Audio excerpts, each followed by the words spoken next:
Life after death. The rescue plane traced distant contours, circling, seeking, never nearing.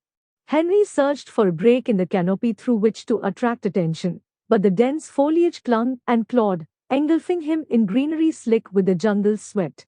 From the sky, he was invisible.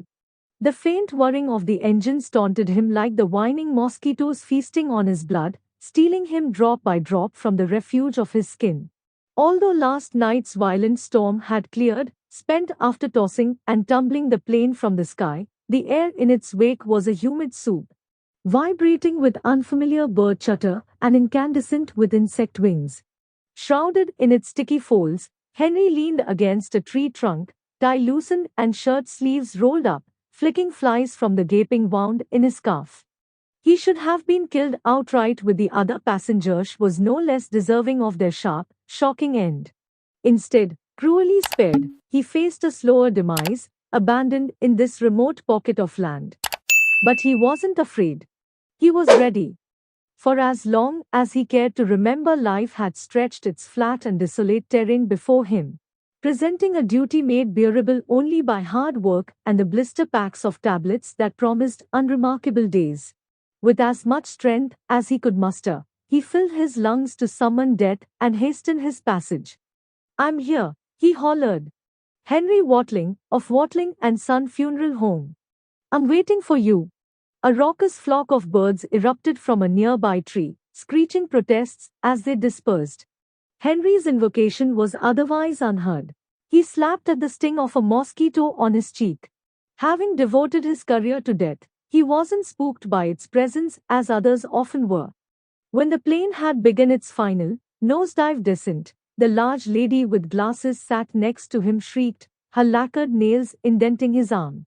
The man wearing a bow tie across the aisle screamed for his mother, clutching his briefcase like a swimming aid. Henry had merely patted his breast pocket to check for his passport should it be required for identification purposes.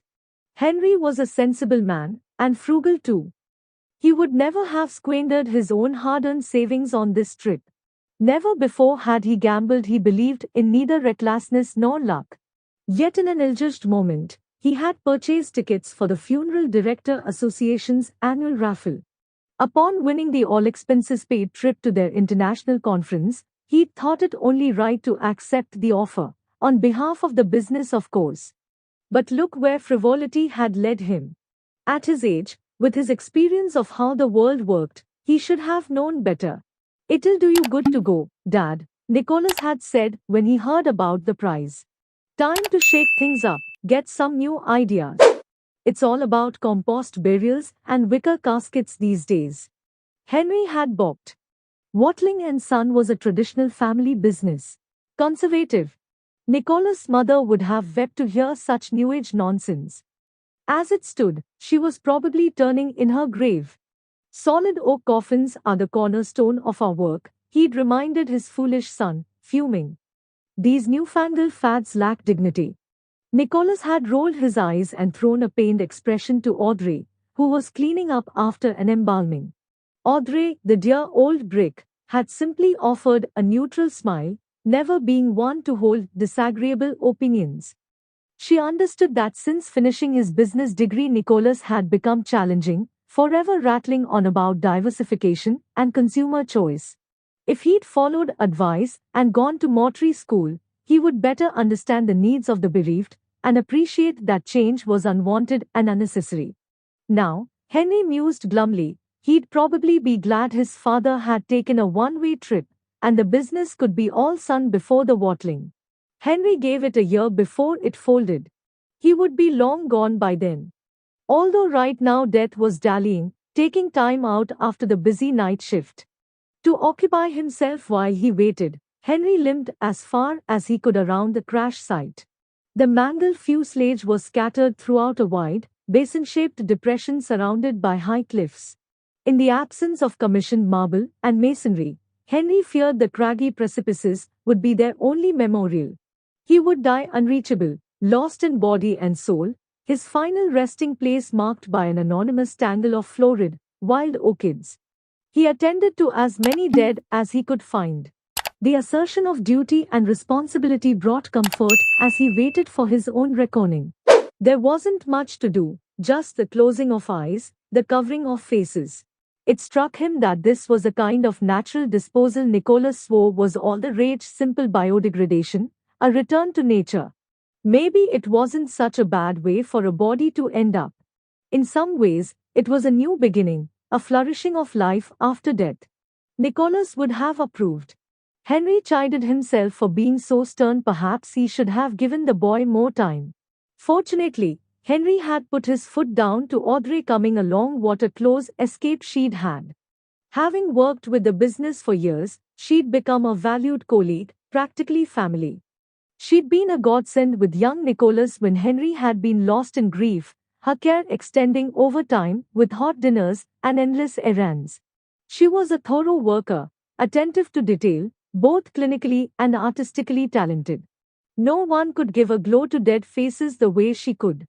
Moreover, Audrey worked without any chatter or nonsense, qualities Henry highly regarded. After Henry had squabbled with Nicholas, she'd brought over a cup of tea. Weak, with a good splosh of milk, just as he preferred. After all this time she knew him inside out, and it made for a cordial relationship.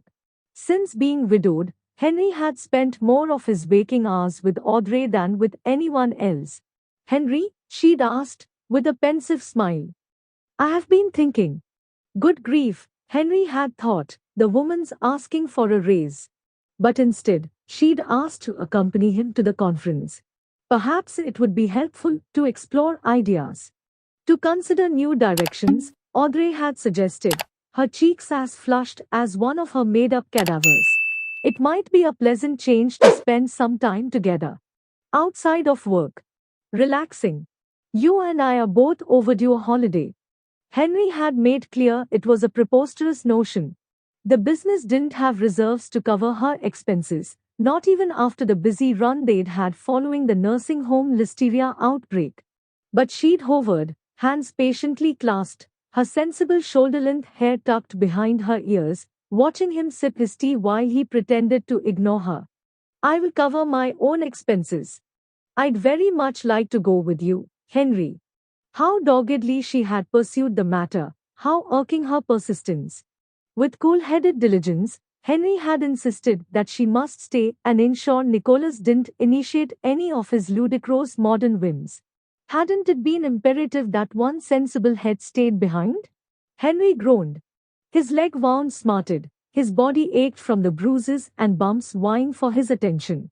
Audrey would have known what to do. She was just the kind of woman to carry a clean handkerchief and antiseptic cream upon her person. Come to think of it, she would have made a fine traveling companion.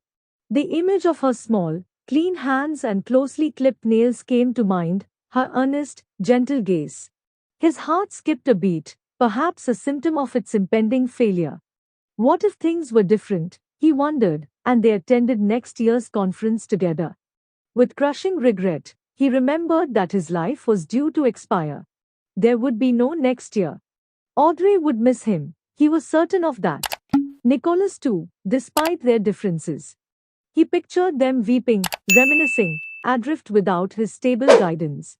This strangely warming thought left him yearning to console them, hungry to share the giddy joy of a homecoming. How fine it would be to feel Audrey's gentle lips brush his cheek, to be pummeled by Nicholas' hearty backslaps upon reuniting. The drone of the rescue plane interrupted Henry's reverie. This time it circled closer. Turning towards the amplified throb of its engines, Henry glimpsed the gleam of its approach through a channel of broken branches carved out by the crash. Vigor surged through his body, dulling pain, stoking purpose, and taking him quite by surprise. He leapt up, scrambling through the mud and snagging shrubbery. Clambering over metal debris and luggage cases split open like windfall fruit towards the spears of sunshine slicing through the shadows. Standing in the sweet light, wild-eyed and dazed, he flailed his arms at the blue sky above in a manner unbecoming of one prepared for death. "I'm here," he screamed to the spiraling plane. "Henry Watling, of Watling and Son Funeral Home. I'm waiting for you."